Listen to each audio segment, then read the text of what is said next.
Welcome to Bougie and Boring, a spa business podcast. I'm Amanda Louisa, a licensed skincare professional and spa owner. This podcast is all about creating a business that's both high-end and effortless. What I like to call bougie and boring, because the goal isn't chaos and overwhelm, it's simplicity and ease. I'll show you how to build a spa that runs smoothly, feels inspiring, and is so well structured, it practically runs itself. You'll learn how to create a business that's not just successful, but truly enjoyable to own. Let's get right into it.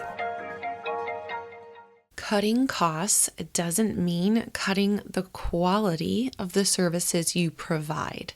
So if you feel like your spa expenses are out of control, this episode is going to be perfect for you. It will teach you how to reduce the costs of your business strategically without affecting client experience or team morale, right? Because when you ask your team to kind of tighten things up a little bit, it might feel like you're taking things away from them. And that's actually not the case. You're trying to give them more. And in order to do this, we need to kind of tighten things up a bit. We need to stop wasting money and start maximizing profit. So if you feel like your costs are creeping up higher and higher every month, which is something I'm hearing a lot from my clients right now, but you don't want to sacrifice that quality, then this episode is going to be perfect for you. I'm going to show you how to cut costs and not cut corners. And that means being smart about where your money is going. So I'll show you how to reduce expenses strategically so you can run a profitable spa without affecting client experience or team morale. So why is cutting costs necessary? But it can be a little bit tricky, right? So as your spa grows, expenses are going to grow too, but not all of those expenses are necessary. And if you have a spa that is bleeding a little bit, and you grow that spa, you're going to grow that bleed as well. So it's really important that you are tracking these things early on and eliminating them as quickly as possible. As soon as you know, okay, this is not something that I need anymore. So if you don't track where your money is going, you're going to bleed profit without realizing it. It's a very common thing. I am so guilty of it in the very beginning, or I was so guilty of it in the very beginning. And it's something that I hear a lot of with my clients. So the key is to cut the waste and not the value. Okay. So knowing the difference between what is going to reduce the cost without reducing how incredible you are. So don't cut costs in the wrong place by cheapening your services or underpaying your staff. That's not what I am saying. It's not what I recommend. In fact, that will probably backfire and it'll actually bring down revenue and profit. So where should you start? Okay, let's break it down. The first thing to do is to just do a basic audit of your monthly expenses. Okay, what I recommend doing and what I have done, and I try to do this at least once a year, but usually twice a year. And that just depends on how much things are changing in our economy. So at the time of this recording, it's the summer of 2025. There's a lot going on in our economy, a lot of things up in the air, you could potentially say. And so I am pulling these reports every time I run a monthly audit expense. So I like to recommend getting everything that you've purchased over the last 90 days. And because you need to know where your money is going before you start cutting costs. Look at all the bank statements for the last 90 days, print those last 3 months of expenses and categorize them. Okay, you're going to do it into 3 different categories. So we want first fixed costs, your variable costs, and then the luxury costs. Okay, so those fixed costs are things like rent, utilities, payroll, the essentials. The variable costs, those are things that are still super necessary for a business to run smoothly, but they can be optimized, right? You don't have to do it as like you can pull back how much you're spending in that area and still have a great quality business. This is things like your supplies, your marketing, products. These things can be optimized so that you are not just throwing spaghetti at the wall or just kind of throwing money at your problems. These are the costs that you can adjust and tweak. And then there are those luxury costs. We all have them. I even have a few that I'm like, oh, it's so hard for me to let this go because it makes my life so much easier. And I'll still do them. Like I will still do them and I'm okay with it. Like you can still do these things. I'm not saying you need to eliminate them, but definitely know when it is time to remove something from the expenses in order to pay yourself more. Okay. So these are things like those extra perks, the unnecessary subscriptions, maybe you're paying someone else to come in and, like fold the laundry or do all the cleaning when it's like, okay, if we all pitch in and do 1 hour of this a week, like it would be completed. So these are things that can be cut. They can. So here's what to look for. Are you paying for these things that you don't actually need or don't use? So many times people will look through these things and realize, oh my gosh, like I don't even know what this is and I've been paying for it monthly. In fact, I will tell you a quick story for me. I noticed there was a $19.99 charge on my card and it was happening every single month and it had been for the last I think like year and a half. It was like 18 months or something. This is when I first realized like, oh my gosh, I should probably look into the things that are coming out of my bank account when I started this journey that I am now teaching you about. So I was noticing this charge and I didn't recognize it and I was trying to figure out like, where did this come from? And just all these things. And so I called, when you're looking at your bank statements on the computer, in your online banking, typically there's a phone number associated. And so I called the number and it was a magazine subscription that one, I was not receiving, and two, had no recollection of ever signing up for. And so when I talked to somebody, they were like, yeah, you like clicked a button while you were paying for this other thing and you got 3 free months of magazines and then we charged you for the following months after that. And so that's how that started. And I was like, okay, I kind of remember magazines like a year ago, but it was something that I just realized, holy moly, like they just started charging me and I wasn't aware of it. And I didn't get any magazines and I've been at the same location I've always been at. This is where I started and it's where I have always been. So I was like, okay, well, I would like to cancel this because I haven't received any at all. And they're like, okay, yes, we'll cancel it for you. Well, 3 to 6 months later go by and I realized because I did this audit again, I saw, wow, they never canceled it for me. So I was still paying for this $19.99 magazine subscription and I wasn't receiving magazines. So although, yes, it's $20, but after like a year, it's not just $20. After nearly 2 years, it's not just $20. It adds up. And now I actually ended up having to completely change my credit cards and my credit card numbers because this particular service was not, I had to call 3 times. I, with air quotes, canceled this magazine subscription and it still never, I was still getting charged and it still never had like, it had still never got canceled.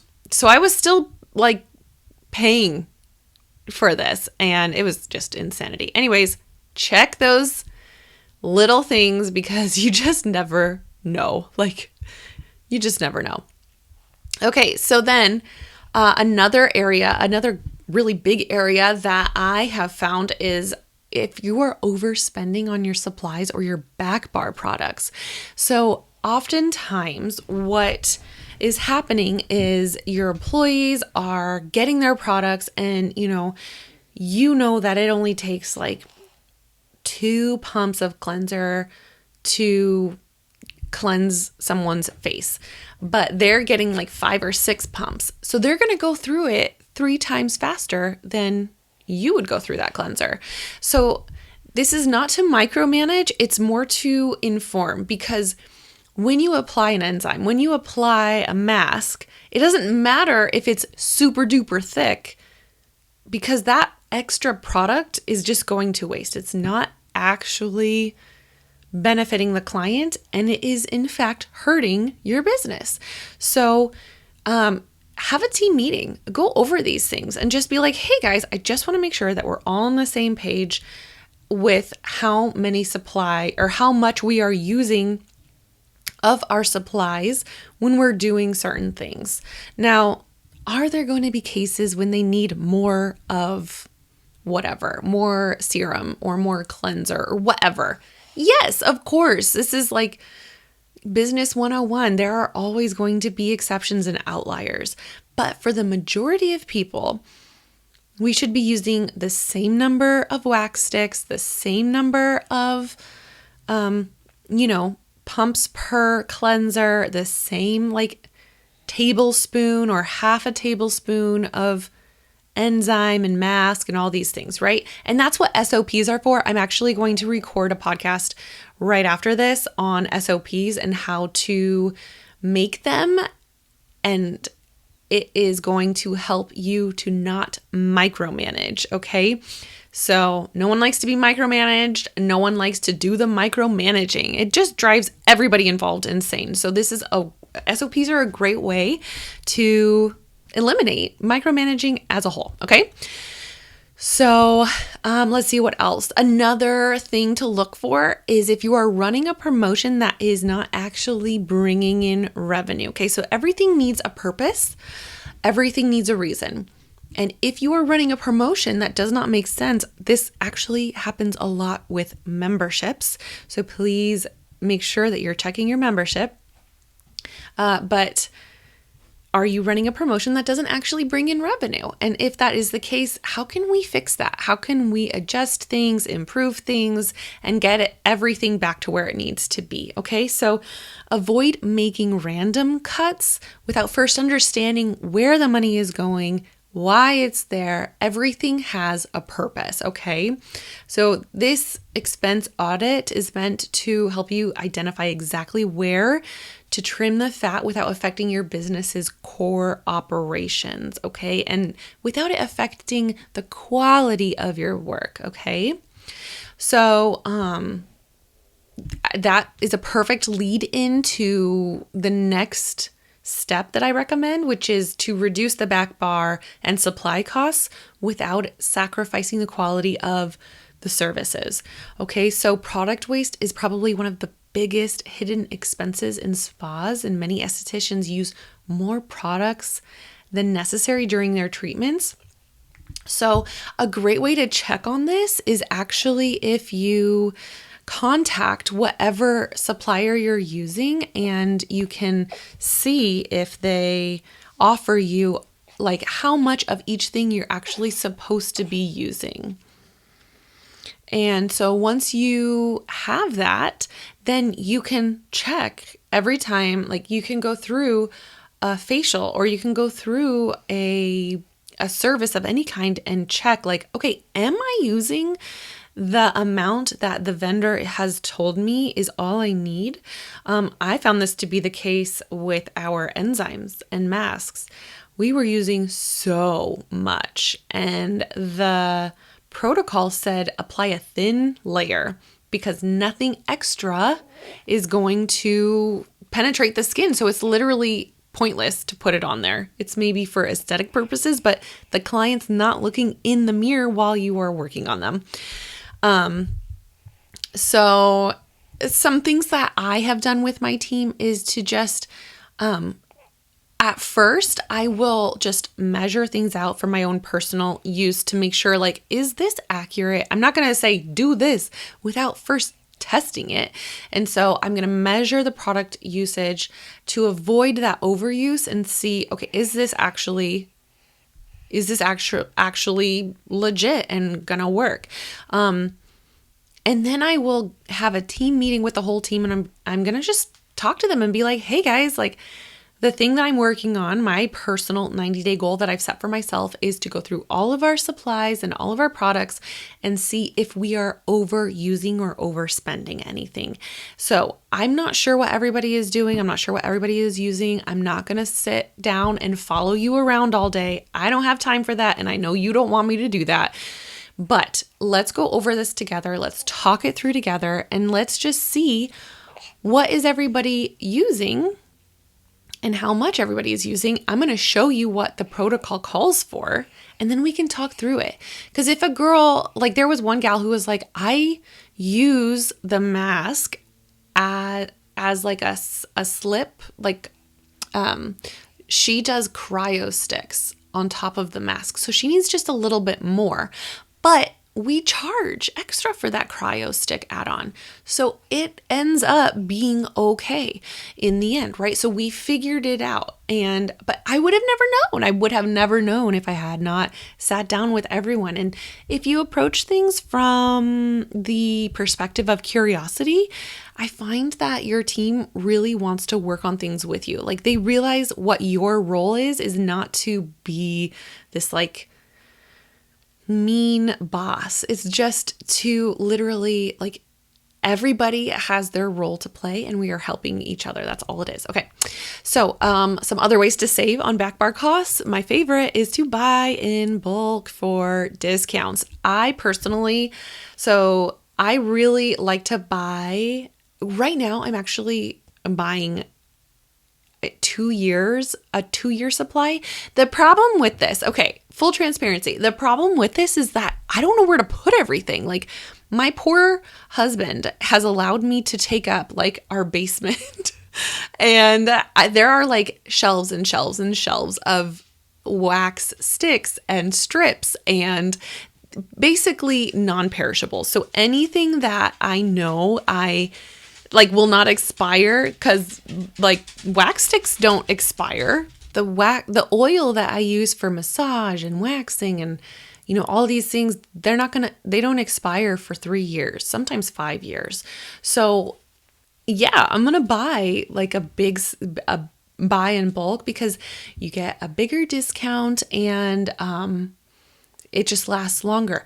Now, it is something that I recommend building up to. Start by buying a 3-month supply, then a 6-month supply, and then a year supply. And then make sure you have the space for it, whether that's at home or at the spa. I was talking to a friend this morning, a spa friend, and she was like, if I buy this, like, there is quite literally no space in my house for it. Like, I would have to buy a storage unit. And I was like, girlfriend, don't buy a storage unit. It is not, you're basically saving money by buying in bulk and then spending that money by getting a storage unit. Like, that doesn't make sense. So be smart about it and just see what you can do there.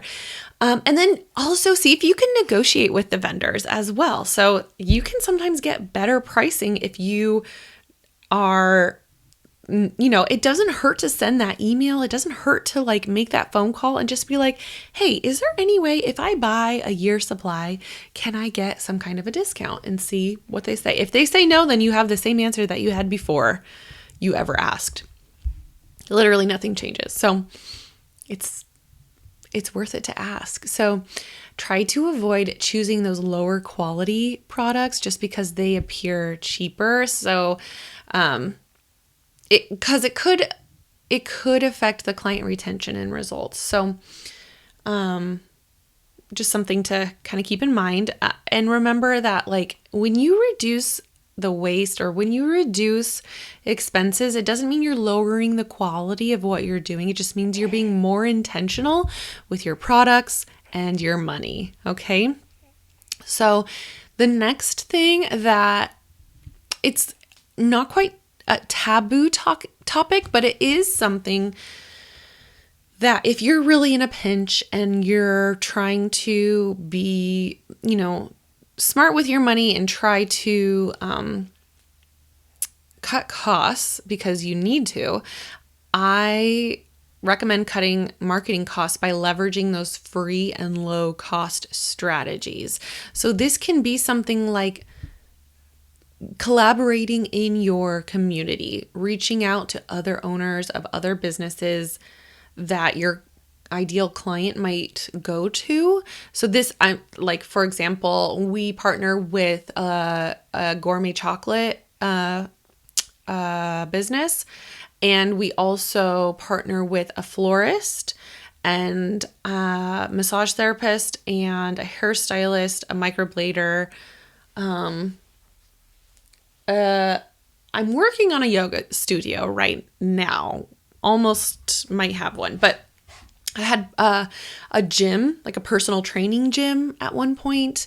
But, those were free. All I did was maintain those relationships. I loved on those people. And then I was like, hey, do you want to go in on a giveaway, or can I leave some of my cards up at the front for your clients, or offer a free whatever to someone that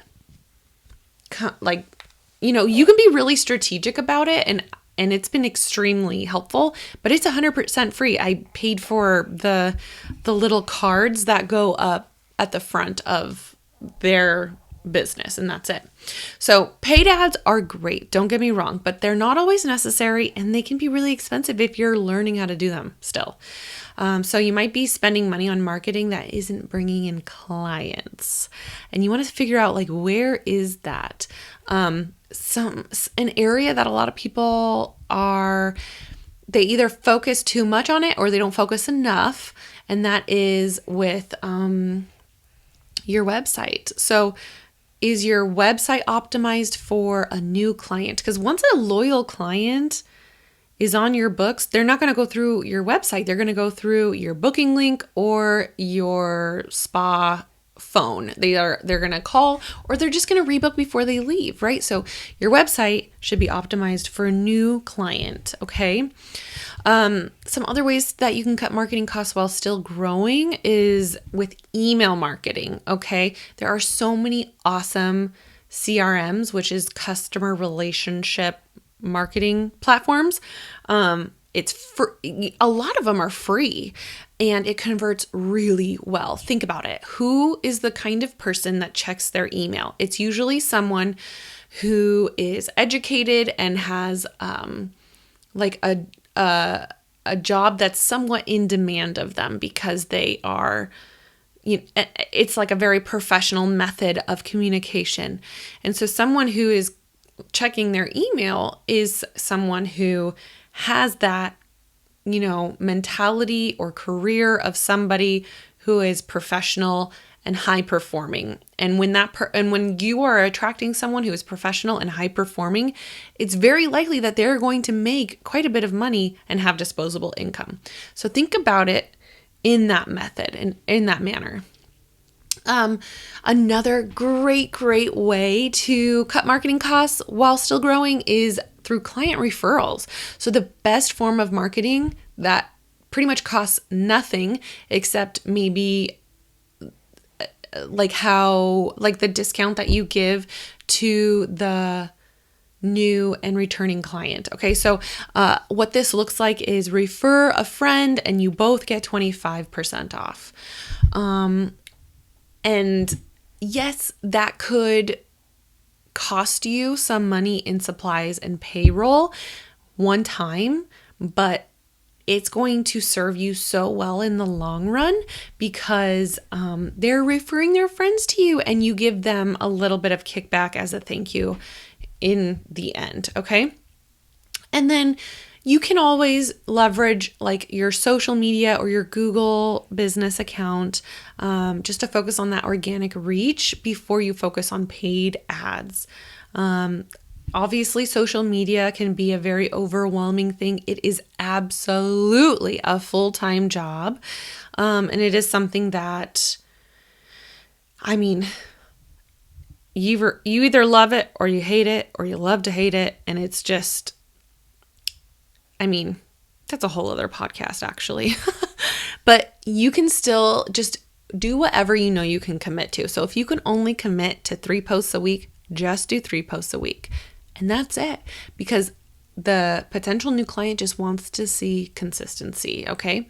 So avoid spending money on every new marketing trend and kind of just hoping that something works, okay? Focus on what is actually working, and you can do this by track where your new clients are coming from and focus on that area only and the free or low cost methods of those areas. So if you know that you get new clients mostly from Google, okay, so write a blog post once a week because Google is going to see that you're updating your website consistently and reward you for that and put you on the first page.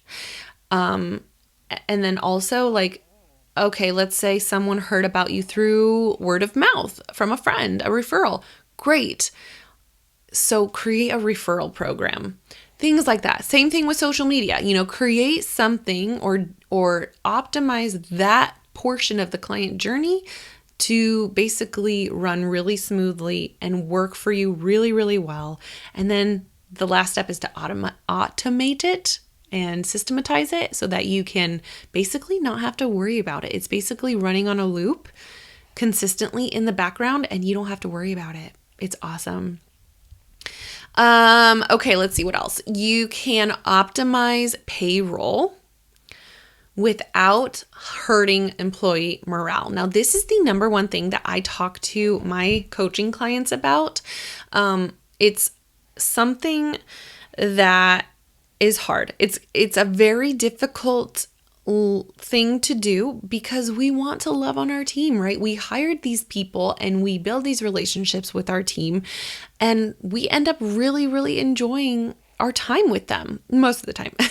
And so it is extremely difficult when you have to tell them no, or you have to remove something from their schedule or their hourly pay or basically their livelihood of some kind, right? That is so hard, not just for you as the employer, but for them as the employee, right? Because we always want to create stability. So how can we do this without hurting morale and without having high turnover? Okay, so payroll is one of the biggest expenses for spa owners. It's huge.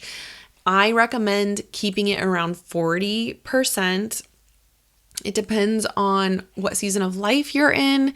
And sometimes it'll be more and sometimes it'll be less. It just depends on if you're in the treatment room or if you're like, for example, I'm still currently on maternity leave. And if you're watching on YouTube, you'll see that I have a cute little peanut strapped to me, like I'm baby wearing right now. If you can hear his little grumbles, I'm not sure if the mic's picking that up or not, but I mean, like, I'm in a season of like slowdown. So my payroll is going to go up because I need people to take over the tasks that I can't do because I'm not in the spa, and I'm 100% okay with that.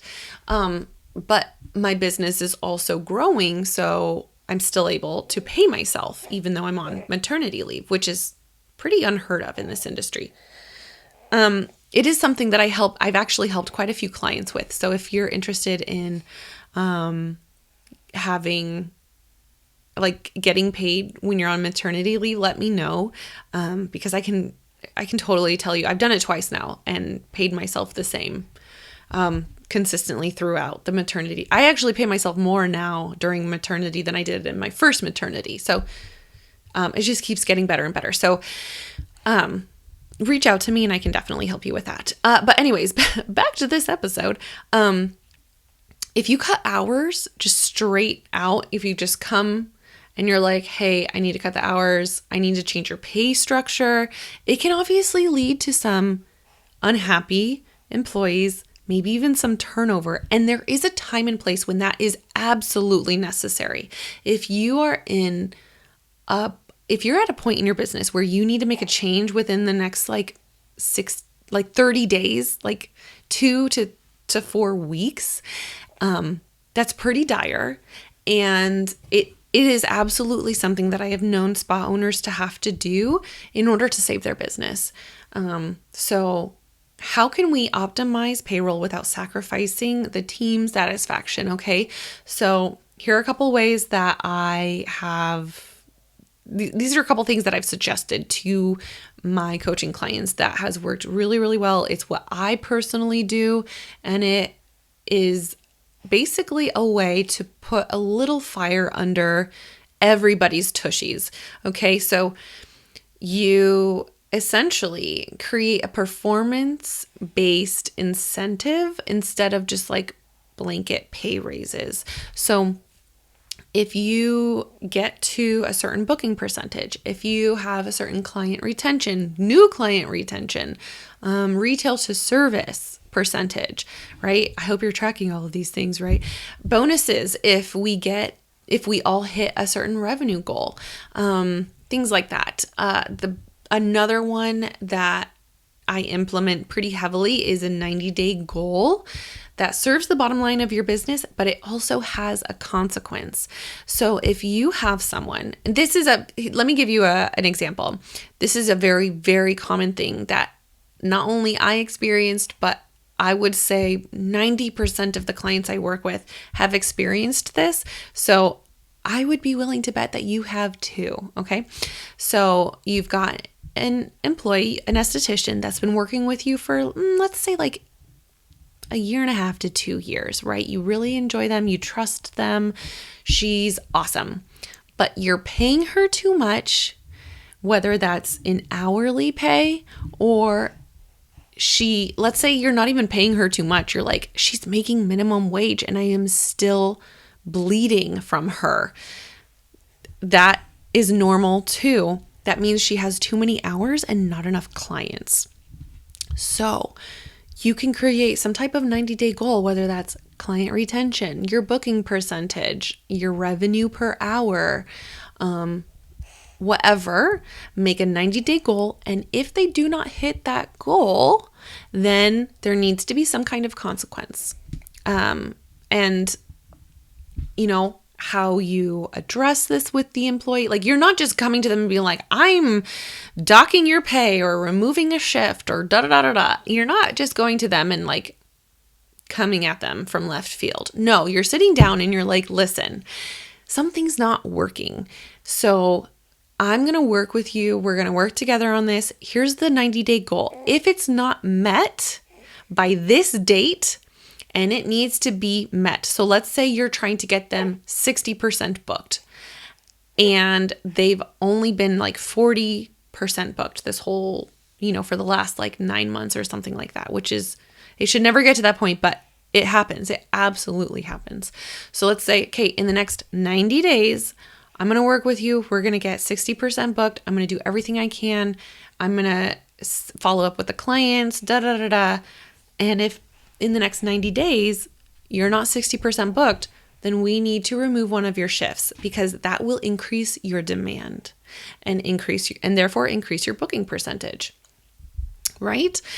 Another thing to stress is like, this doesn't need to be permanent. This could just be for right now until her books build to that like 80%. And then we add in another shift, the one that we might have taken away. It doesn't need to be this really bad thing.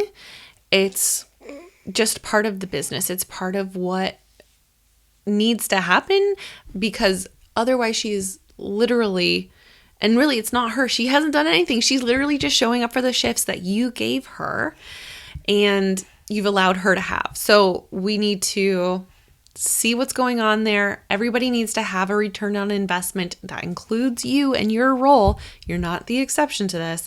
So it is just that's an example of a 90-day goal. So try to come up with like these 90-day goals. And if you don't hit them, or if they don't hit them, then there needs to be a consequence that you follow through on. And it needs to be optimized. Whatever that consequence is needs to be optimized for increasing the profit of the business. Okay. And it can be a delicate thing, but it can also be like the little fire that a lot of people need to kind of incentivize them or create a sense of urgency or anything like that. I will tell you that when I do this, my team appreciates knowing what they're working towards. They're like, okay, I need to be this % booked, or I need to have this much client retention, or whatever the case is. And so they've got skin in the game too. Another great way is to automate low value tasks so that your employees aren't working on those tasks randomly throughout the day.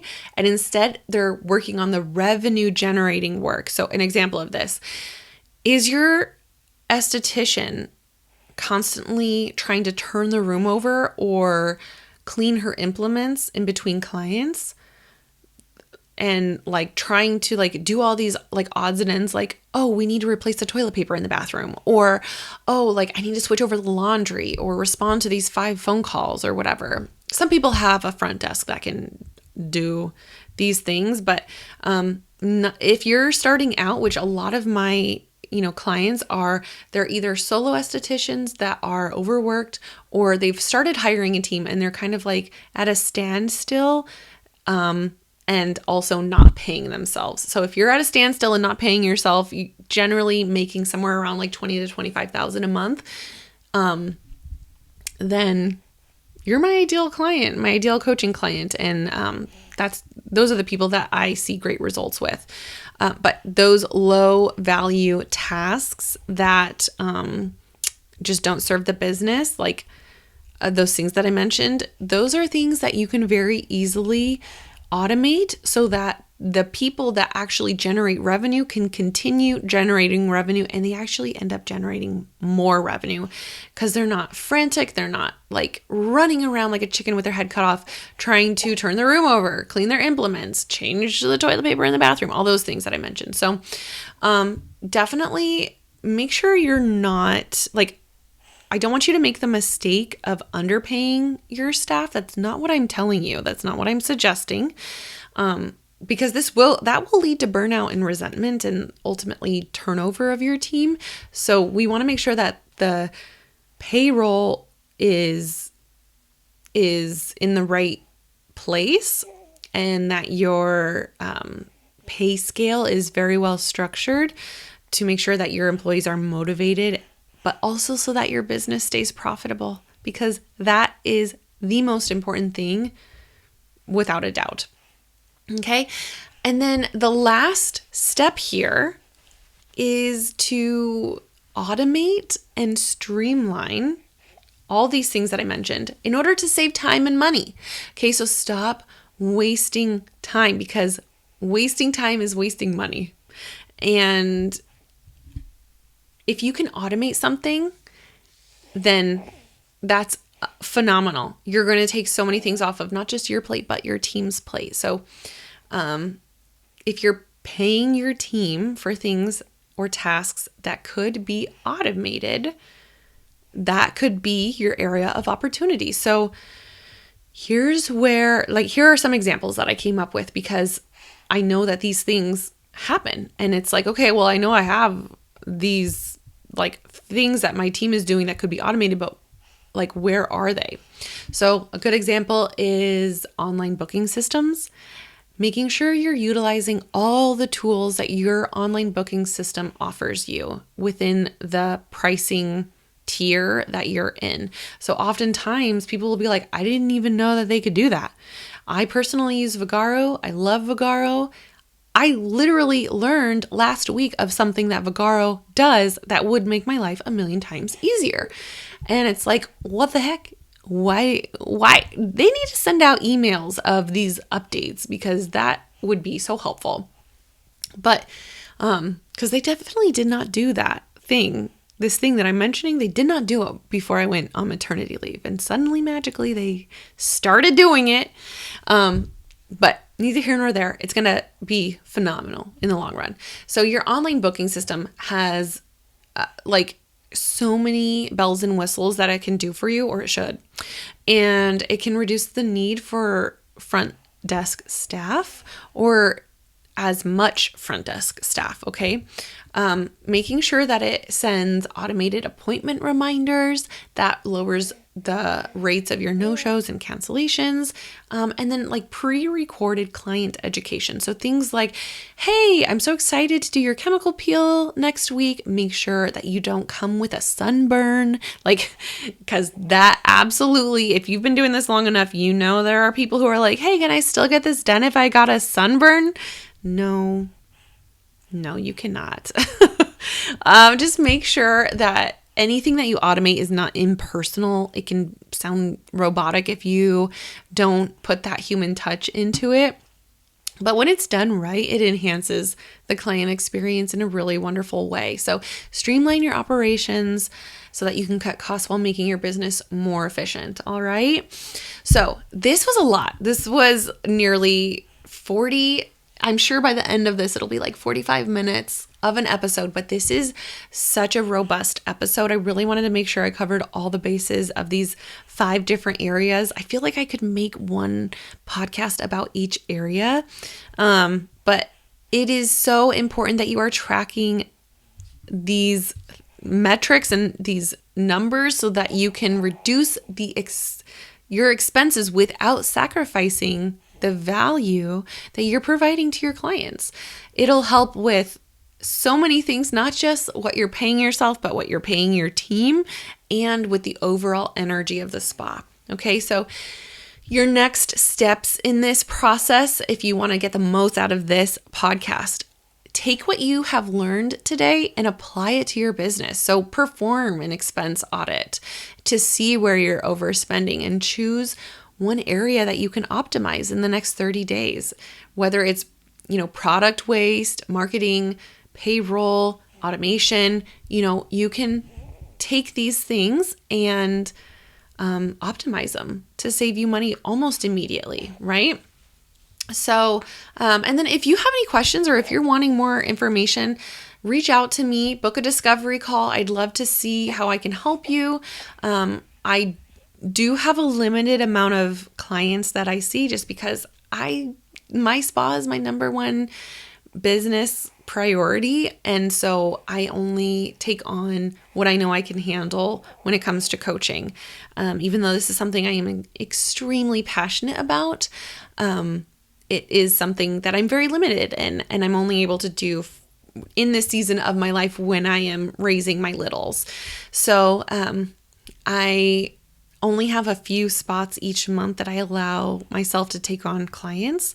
So just make sure that if you are trying to book that discovery call and you're not able to get a good discovery call time slot, that could be why, and you might have to go on the wait list. So just keep checking back, and I can definitely put you on the wait list if that's something that you're wanting. So keep listening to the podcast because that's going to help you the most. I try to give as much information as I can. Obviously, I don't know your business specifically. It would help so much if I did. But what you can do is you can leave a review for this podcast, and it allows you to leave a comment in that review and just ask your questions there. I check them as often as I can, and then I will make a podcast episode answering your question so that I can get granular and I can get specific on your exact problem. So if you find that helpful, that's another way that we can connect, and I can help you in that manner as well. So tune in next week. I'm going to talk about the 5 key numbers that you should be tracking monthly to stay profitable and to eventually scale, because that's what we want. We want to be able to pay ourselves more and do better. So thanks for tuning in, and I cannot wait to talk to you in the next episode. If you found value in today's conversation, don't forget to subscribe or share with a spa owner friend.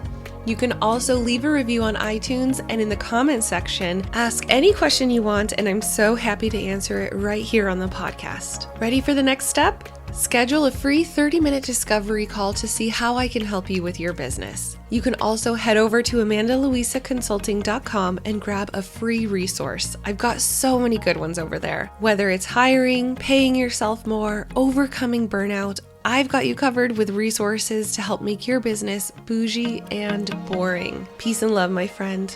I'll talk to you soon.